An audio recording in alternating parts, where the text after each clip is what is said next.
Le tatouage conscient, qu'est-ce que c'est ? C'est avant tout mettre une émotion et une intention dans votre tatouage qui va interagir sur votre côté émotionnel. Et effectivement, ça remet du sacré en fait. Parce que le sacré. Suis-je perché ? À peine. Je respecte complètement vos croyances. Et là où ce que j'aime bien dire, ce que j'aime bien faire, c'est semer des graines. C'est-à-dire que je vais vous emmener dans mon univers. Puis si ça résonne, bah tant mieux. Si ça résonne pas, c'est pas grave. Aujourd'hui, je vais te parler d'un objet que je vendrais pour rien au monde.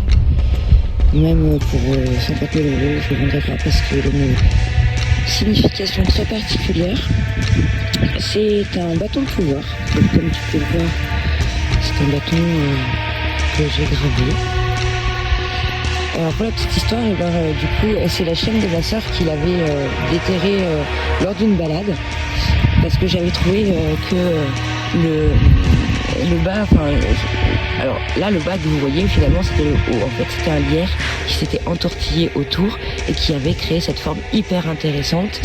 Et ça ici en haut, les cornes là que tu vois comme un escargot, et ben c'était les racines. Donc voilà, j'ai eu le coup de cœur pour ce bâton.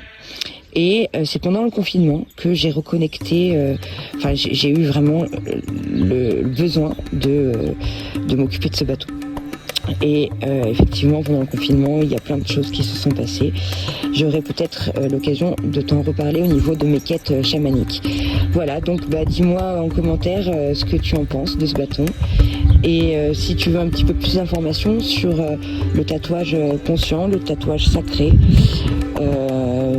si tu as des questions sur la géométrie sacrée, sur les rituels de tatouage que je procure, n'hésite pas à me faire signe dans mes commentaires.